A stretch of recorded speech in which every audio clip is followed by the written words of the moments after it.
जय श्री राम मित्रों। आज देश ही नहीं पूरी दुनिया राममय हो रही है और राम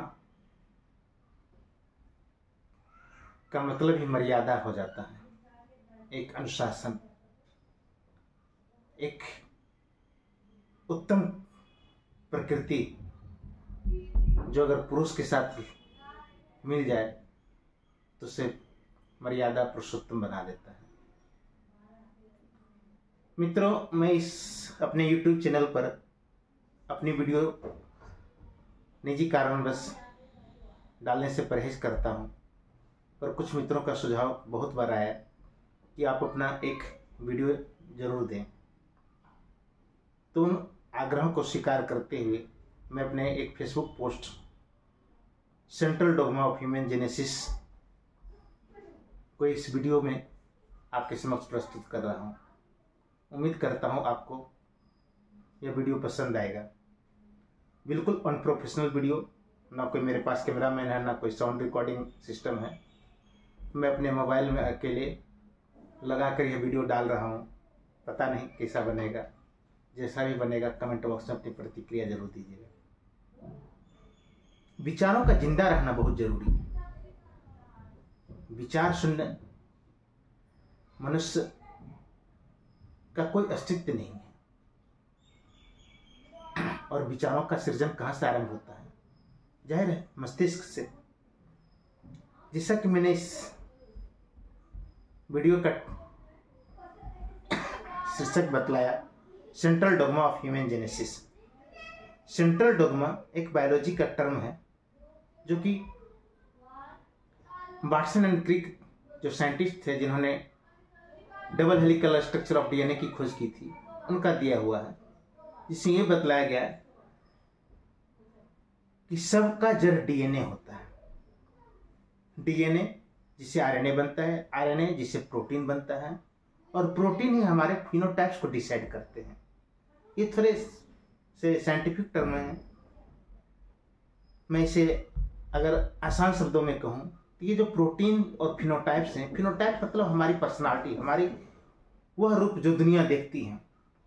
हर आदमी का एक सामाजिक आवरण होता है जो वह दुनिया को दिखाता है। वह किससे डिसाइड हो रहा है? तो हमारे डीएनए से। मैं इसी चीज को जरा सा और पीछे लेकर जाना चाहूंगा। ये जो डीएनए, आरएनए, प्रोटीन बन रहा है ना, वो सबों का स्रोत हमारे बॉडी में जो हार्मोन्स सीक्रेट होते हैं वो हार्मोन्स। और ये हार्मोन्स कैसे सीक्रेट होते हैं? आप सबों ने पढ़ा होगा।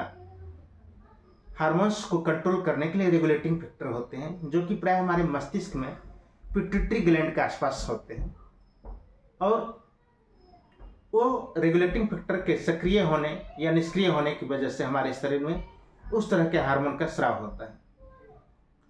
अब ये जो रेगुलेटिंग फैक्टर हैं वो कैसे एक्टिवेट और डीएक्टिवेट होंगे?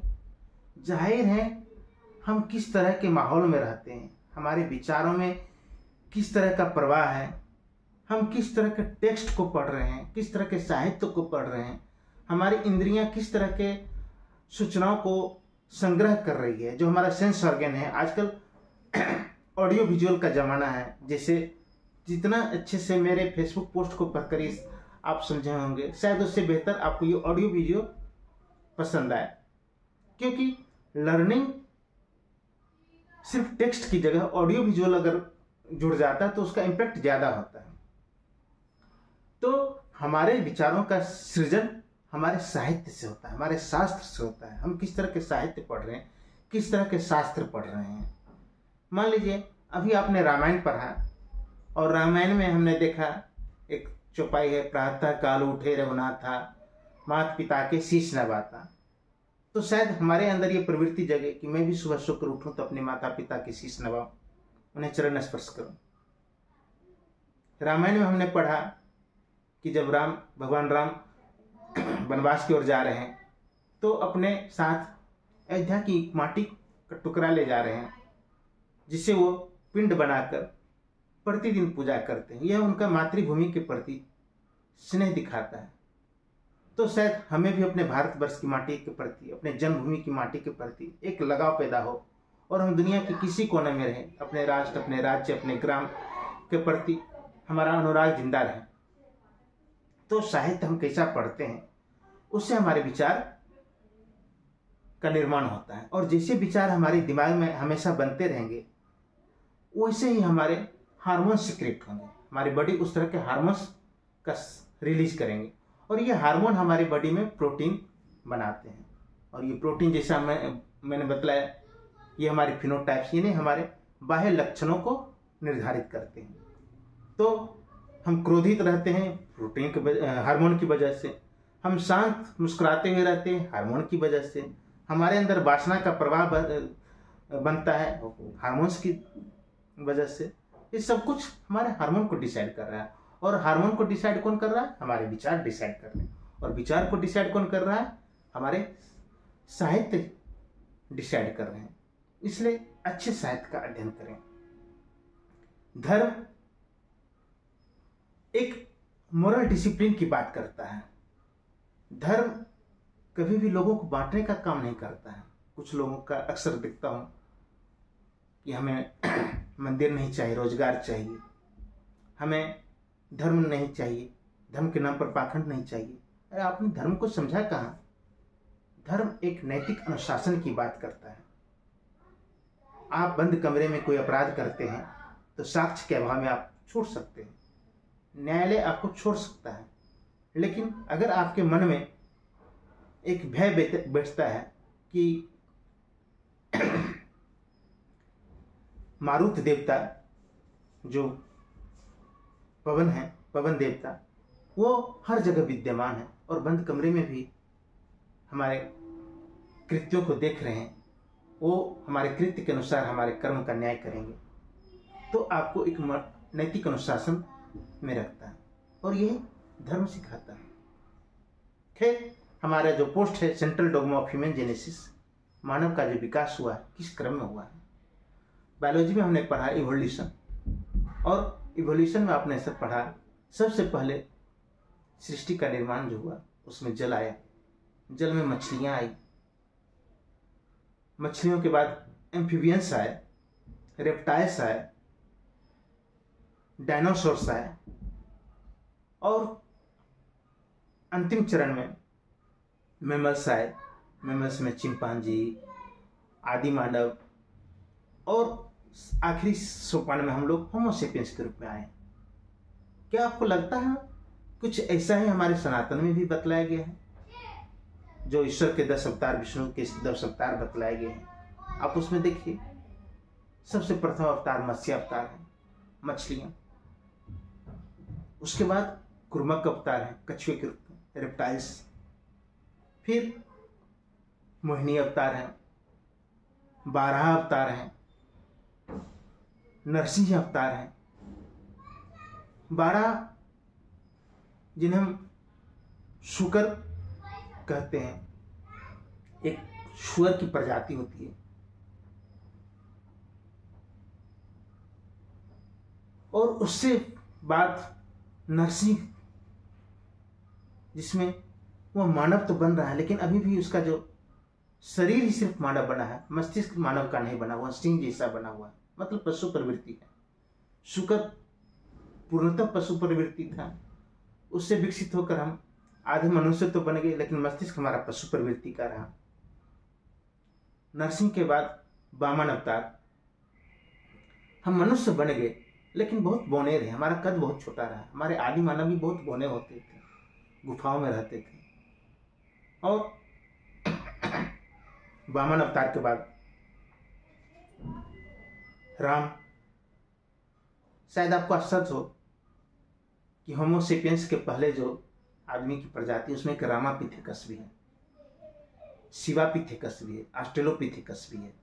उसकी क्रोनोलॉजी मुझे भी ख्याल नहीं आ रहा। तो विष्णु के 10 अवतार में जैसे राम थे, वैसे हमारे बायोलॉजी में भी रामापिथेकस कहा गया, मानवों की श्रृंखला। राम ने मर्यादा का पालन किया और एक नैतिक अनुशासन की ऐसा नमूना पेश किया जो सबों के बस की बात नहीं। इसलिए राम बनना आसान नहीं। राम के बाद कृष्ण, द्वापर युग में कृष्ण आए, जिन्होंने वातावरण के साथ सामंजस्य बनाना सीख लिया। निजी तौर पर मुझे कृष्ण की डिप्लोमेसी शानदार लगती है। उन्होंने अपने आसपास अपने दुश्मनों को उसके ही अनुसार दंड देने में विश्वास रखा। और द्वापर में कृष्ण अवतार के बाद जो भी कलयुग गुजर रहा है, कल्कि अवतार, पता नहीं कल्कि अवतार कौन होंगे, लेकिन आज आर्टिफिशियल इंटेलिजेंस का जो जमाना है, एक विचित्र चीज मानव ने बनाई है जो हमारे ही सृष्टि बनकर हमें अपने बस में करने जा रही है। पता नहीं है कोई कल्कि अवतारी हो। खैर, मैं इस वीडियो में बस यही कहना चाह रहा हूं कि हमारे विचारों का स्रोत हमारे साहित्य, हमारे शास्त्र हैं, और हम कहीं ना कहीं अध्ययन से दूर होते जा रहे हैं। हमें अध्ययन करने की जरूरत है। अपने घर में रखे पुस्तकों के अध्ययन की जरूरत है। हमारे पौराणिक साहित्यों के अध्ययन की जरूरत है। विज्ञान के सिद्धांतों के अध्ययन करने की जरूरत है। जीवन के दर्शनों के अध्ययन करने की जरूरत है। और सबसे महत्वपूर्ण, खुद के अध्ययन करने की जरूरत है। मैंने बायोलॉजी में सेल्स सिग्नलिंग को बहुत पढ़ने में मजा आता था। आपके शरीर की हर कोशिका एक दूसरे से संवाद करती है। कभी अकेले रहकर उस संवाद को सुनने का प्रयास करें, उसे महसूस करने का प्रयास करें। जो आनंद की तलाश आप यूट्यूब, टीवी चैनल या मनोरंजन पत्रिकाओं में ढूंढते हैं ना, उससे कम आनंद आपको खुद से बात करने में नहीं मिलेगा। धन्यवाद। ज़्यादा लंबी वीडियो आपको बोरियत कर सकते हैं, लोग देखते नहीं हैं। अपने बातों को कम शब्दों में रखने का एक छोटा सा प्रयास है। कल भगवान श्री राम आ रहे हैं। वो हमारे सीने में सब दिन थे। हम उन्हें एक जीवंत रूप में कल फिर से देखने जा रहे हैं। सियावर रामचंद्र की जय। धन्यवाद।